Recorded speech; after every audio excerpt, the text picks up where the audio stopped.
வாக்யஜ்ஞேன கல்பதாம்.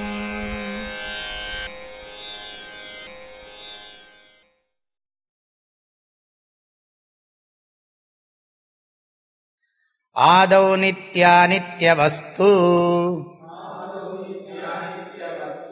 விவேகः பரிகண்யதே இஹாமுத்ர ஃபலபோக விராகஸ்ததனந்தரம் ஷமாதிஷட்க சம்பத்திஹ முமுக்ஷுத்வமிதி ஸ்புடம். ஆதௌ நித்யாநித்யவஸ்து விவேகः பரிகண்யதே இஹாமுத்ர ஃபலபோக விராகஸ்ததனந்தரம் ஷமாதிஷட்க சம்பத்திஹ முமுக்ஷுத்வமிதி ஸ்புடம். அந்த சாதன சதுஷ்டயம் நாளோட பேரையும் சொல்றார் அவர்.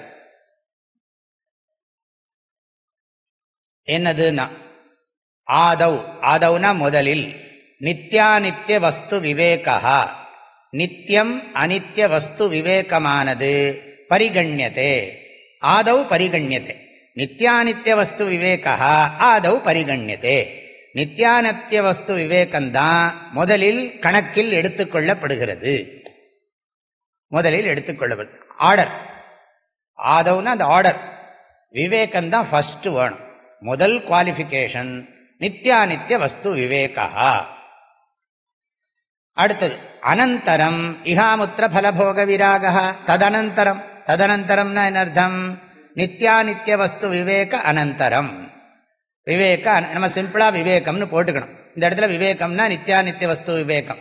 லௌகிக விவேகமோ தர்மாதர்ம விவேகமோ கிடையாது.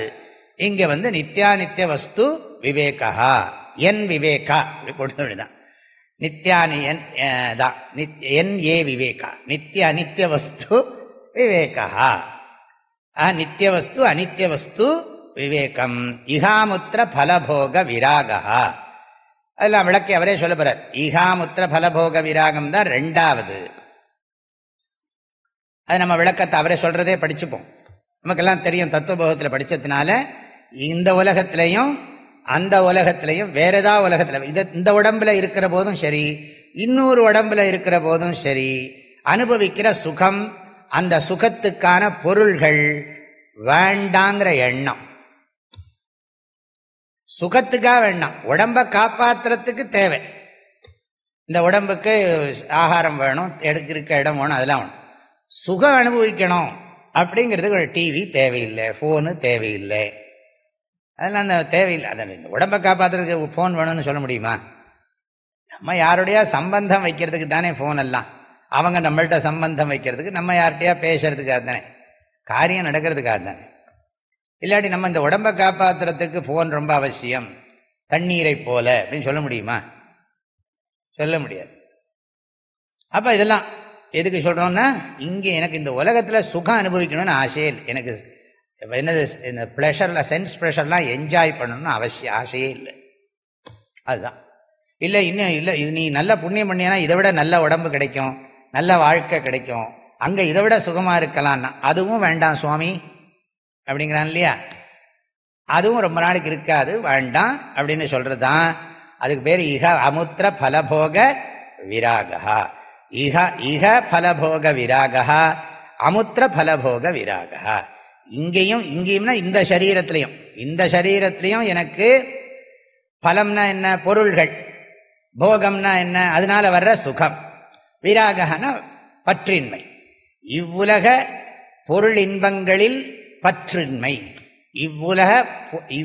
இவ்வுடலில் புற உலக பொருள்களிலிருந்து கிடைக்கும் இன்பத்தில் பற்றின்மை. மற்றொரு உடலில் வாழும் பொழுது அங்க இருக்கக்கூடிய புறப்பொருளில் ஏற்படும் இன்பத்தில் பற்றின்மை. அதுக்கு காரணம் விவேகம். அது அவரே சொல்ல போறார், பார்த்துக்கலாம். இஹாமுத்திர ஃபலபோக விராகா ததனந்தரம், ததனந்தரம் முன்னாடி போடுவோம். ததனந்தரம் நித்யானித்ய வஸ்து விவேக அனந்தரம் இஹாமுத்திர பலபோக விராகா பவதி. சரி, அதுக்கு அடுத்தது என்னதுன்னா ததனந்தரம் அப்புறம் சேர்த்துக்கணும். ததனந்தரம் சமாதிஷட்க சம்பத்தி, இங்கேயும் சேர்த்துக்கணும். அதுக்கு பிறகு சமாதிஷட்க சம்பத்தி எல்லாம் அவர் விளக்க போறார். நம்ம தத்துவபோகத்தில் படித்ததுனால நான் அதை விஸ்தாரமாக சொல்லலை. சமம் முதலான 6 செல்வங்கள், அகச்செல்வங்கள், உள்ளத்திலே இருக்கிற பண்பு செல்வங்கள். சமம் முதலான ஷட்க 6 வகை சம்பத்தி, சம்பத்தினா செல்வம், உள்ளுக்குள்ள ரிச்சா அந்த குணங்கள்லாம் இருக்கணும்னு அர்த்தம். அப்புறம் அடுத்தது ததனந்தரம் முமுக்ஷுத்வம், முமுக்ஷுத்வம் மோட்சத்தில் ஆசை. இதி ஸ்புடம் பரிகண்யத்தே, இவ்வாறு தெளிவாக முறையாக சொல்லப்பட்டிருக்கிறது, தெளிவாக முறையாக சொல்லப்பட்டிருக்கிறது. இது ஸ்புடம் பரிகண்யத்தேன்னு அர்த்தம். மகத்பிஹி பெரியோர்களால் பரிகண்யத்தே, பெரியோர்களால் இவ்வாறு சொல்லப்பட்டிருக்கிறது. சாந்தோ தாந்த உபரதி ஸ்திதிக்ஷு அப்படின்னு சொல்லி பிருகதாரண்யக உபநிஷத்துல எல்லாம் மந்திரங்கள்லாம் இருக்கு. இந்த சாதக சதுஷ்டய சம்பத்திக்கு ஸ்ருதி பிரமாணம் அதெல்லாம் இருக்கு. இவ்வாறு சொல்லப்பட்டிருக்கிறது சொல்றார். இது இருந்தா தான் ஒருத்தன், சந்திரசேகர பாரதி மகாசுவாமி சொல்றார், இது இருந்தா தான் ஒருத்தன் இந்த குணங்கள்லாம் இருந்தா தான் ஒருத்தன் மோட்சத்தை விரும்புவான், இல்லாட்டி இந்த பக்கமே தலை வச்சு படுக்க மாட்டான். இந்த குணம் இல்லைன்னா இந்த எட்டி பார்க்க மாட்டான்ப்பா. இந்த குணங்கள் இருந்தா தான் அவன் படிப்பான், இல்லாட்டி இதை தவிர வேற எதையும் விரும்ப மாட்டான். இந்த குணங்கள் இருந்தா மோட்சத்தை தவிர எதையும் விரும்ப மாட்டான் அப்படிங்கிறார். ஏதாதிருஷா அகில புருஷதௌரேய மோக்ஷாத் அன்யன்ன காமயத்தே தத்ர விலம்பம் ந சஹதே இதி தீவிர முமுக்ஷாவான் பவித்தும் அருகதி இத்தியபிப்பிராயேன அப்படி சொல்றார். இந்த இது இருந்தா தான் ஒருத்தன் வேற எதுவும் பண்ண மாட்டான். அது மாத்திரம் லேட் பண்ணக்கூடாதுன்னு நினைப்பானான். உடம்புல இருந்து உயிர் போறதுக்குள்ள இந்த உண்மையை உணர்ந்தே விட வேண்டும். விலம்பம் ச ந சஹதே, அதாவது பார்த்துக்கலாம் அப்படின்னு போஸ்ட்போன் பண்ண மாட்டானா. வேதாந்தம் படிக்கிறதெல்லாம் அப்புறம் பார்த்துக்கலாம் அப்படின்னு போஸ்ட்போன் பண்ண மாட்டானா. இதுதான் இந்த ஜென்மாவினுடைய முக்கியமான காரியம். ஃபர்ஸ்ட் ப்ரையாரிட்டி இதுக்கு தான்.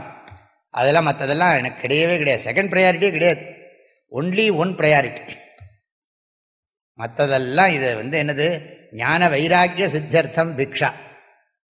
ஏதோ வஸ்திரம் என்னது, வேதாந்த வாக்கியேஷு சதா ரமந்தா பிக்ஷான்ன மாத்திரேண துஷ்டிமந்தா அசோகவந்தா கருணைக்கவந்தா கௌபீனவந்தா கலு பாக்யவந்தா. கௌபீன பஞ்சகம்னு 5 ஸ்லோகம் இருக்கு. அதாவது எப்பவும் வேதாந்தம் படிச்சுட்டே இருக்கான். வேதாந்த வாக்கியேஷு, அந்த சென்டென்ஸ் எல்லாம் இருக்கே வேதாந்த வாக்கியங்கள், சதாரமந்தா எப்பவும் அதுல ஆனந்தமா இருக்கானா, அது படிச்சுட்டே. சாப்பாடு என்ன, பிக்ஷான்ன மாத்திரேனச்ச துஷ்டிமந்தா, கிடைச்ச பிக்ஷையை சாப்பிட்டு அதுலயே சந்தோஷமா இருக்கான். வேற ஒன்றும் பெருசா அதுக்காக முயற்சி எடுக்கிறது இல்லை. அசோகவந்தா, ஒரு விதமான கவலையும் இல்லையா, எந்த விதமான விக்ஷேபம் மனசுல இல்லை, சஞ்சலம் இல்லை, துக்கமே இல்லை. ஏன்னா அந்த ஞானம் பலம். அசோகவந்தா கருணைக்கவந்தா, யாரா வந்தா அவங்கள சந்தோஷமா தன்னோட ஆனந்தத்தை ஷேர் பண்ணிக்கிறான். அவனுக்கு ஒன்றும் குறையறது இல்லை. ஆனால் அவனுக்கு ஏதாவது வச்சிருக்கானா சாமான, ஒரே ஒரு கோமணங்கிறார். கௌபீனவந்தா, அவன்லவோ பாக்யவான் அப்படிங்கிறார். வீட்டு நிறைய பீரோ நிறைய புடவையும் வேஷ்டியும் துணியும் பேண்ட்டும் ஷர்ட்டும் நிறைய நகையும் வச்சிருக்கிறவனா பாக்யவான்கிறார். அவனா பாக்யவான். பாக்யவான்னா பகவானுடையதுன்னு அர்த்தம். யார் பாக்கியத்தை உடையவன்னா ஆனந்தத்தை உடையவன் தான் பாக்யவான். யார் எப்போ ஆனந்தமா இருக்கானோ அவன் தான் பாக்யவான். எப்ப பார்த்தாலும் அழுதுண்டே இருந்தான்னா அவன் பாக்யவானா? அபாக்யவான். பாக்யவான் பாக்யவான் பாக்யவதி சொல்றோம் இல்லையா, பகவதி பகவதி பகவான், அது மாதிரிதான் பாக்யவான். பகந்தா, பகத்திலிருந்து தான் பாக்யம் வருது. ஆக பகஹானாலே 6 குணங்களோடு இருக்கிற ஆண்டவன். பகத்தை உடையவன் பாக்யத்தை உடையவன் ரெண்டும் ஒண்ணுதான். பகவான் பகத்தை உடையவன் பகவான், பகவானை எவன் உடையவனோ அவன் பாக்யவான். பகவானை யார் உடையவனா இருக்கானோ அந்த பகவான் ஆனந்த மூர்த்தி, அவரை தங்கிட்ட வச்சிருக்கிறவன் என்னவா இருப்பான்? அவன் பாக்யவான். பகவான் தான் பாக்யவானா இருக்கார். பகவான் யார, பகவான் தான் எனக்கு வேணும்னு எந்த பெண் நினைக்கிறாளோ அவ பாக்யவதி. எனக்கு பகவான் போரும், பகவான் ஆனந்தமே வடிவானவர், போருமே. ஆக கௌபீனவந்த கலு பாக்யவந்தா, அவர்களல்லோ பாக்யசாலிகள். அப்படி சொல்லி சங்கராச்சாரியர் இதுல சொல்லியிருக்கார். எங்க கௌபீன பஞ்சகம். சரி, நம்ம அடுத்ததை படிப்போம். அதனால வேற எதுக்கும் ஈடுபட மாட்டாங்கிறார். இதை பத்தி சந்திரசேகர பாரதி சுவாமி ரொம்ப அழகா எழுதுறார். இந்த ஆர்டர்ல படிக்கணும், இது ரொம்ப முக்கியம். இது இல்லைன்னா வேதாந்தம் படிச்சு என்ன பிரயோஜனம்? வேதாந்தம் கேட்க விரும்பிய வேதியர் வேதாந்தம் கேட்டும் வேட்கை ஒழிந்திலர். வேதாந்தமாவது வேட்கை ஒழிந்த இடம், வேதாந்தம் கேட்டவர் வேட்கை விட்டாரே. திருமூலர் சொல்றார். வேதாந்தம் படிச்சு உனக்கு ஆசை போலன்னா என்ன பிரயோஜனம்? வேதாந்தம் கேட்க விரும்பிய வேதியர், பிராமணன் வேதம் படித்தோம், வேதாந்தம் கேட்க விரும்பிய வேதியர் வேதாந்தம் கேட்டும் வேட்கை ஒழிந்திலர். அந்த காலத்திலிருந்தே இருக்காங்க. வேதாந்தம் கேட்டும் வேட்கை ஒழிந்திலர்.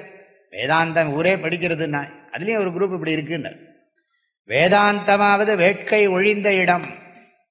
ஞானத்தோட பலன் என்னன்னா பிரஜஹாதியதா காமான் சர்வான் பார்த்த மனோகதான். கீதையில பகவான் சொல்ற ஞானத்தோட பிரயோஜனம் என்னன்னா ஆத்ம துஷ்டிஹி காமத்யாக. அவா ஆரா இயற்கை அவா நீப்பின் அந்நிலையே பேரா இயற்கை தரும். எல்லாம் அர்த்தம் சொன்னா நேரம் ஆயிடும். ஒரு ஒரு குறளும் பார்த்தா எவ்வளவு விஷயங்கள் சொல்றாங்க. அப்படி அப்ப தகுதியை பத்தி சொல்லியிருக்காரு. இவைகள் அது தகுதிகளின் பெயர்கள், தகுதிகளின் பெயர்கள் சொல்லப்பட்டன. இனி அந்த தகுதிகளின் பெயர்களானது விளக்கப்பட போகிறது. இப்ப விவேகம்னா என்னன்னு சொல்ல போறார். 20வது ஸ்லோகத்துல விவேகாங்கிறத பத்தி சொல்ல போறார். இதுல இப்ப நாம 19வது ஸ்லோகத்துல படிச்சதும் இல்லையா, இதுல 3 லைன் இருக்கு. அதனால இது 1.5 ஸ்லோகம். இனி அடுத்ததுல அரை ஸ்லோகம், ஒரு ஸ்லோகம் வரப்போறது. இல்லை ஒரு அரை ஸ்லோகம் கூடி இருக்கிறது ஞாபகம் வச்சுக்கோங்க. அவங்க நம்பர் போடுறாங்க. அரை ஸ்லோகம் கூடி இருக்கு. 3 லைன் இருக்கு. வழக்கமா 2 லைன் தானே இருக்கும். இதுல 3 லைன் இருக்கு. இதெல்லாம் முக்கியம் இல்லை, இருந்தாலும் தெரிஞ்சு வச்சுக்கணும், அவ்வளவுதான். ஆதௌ நித்யாநித்ய வஸ்து விவேகः பரிகண்யதே இஹாமுத்ர பலபோக விராகஸ்ததனந்தரம் ஷமாதிஷட்க சம்பத்திஹ முமுக்ஷுத்வமிதி ஸ்புடம். ஆதௌ நித்யாநித்ய வஸ்து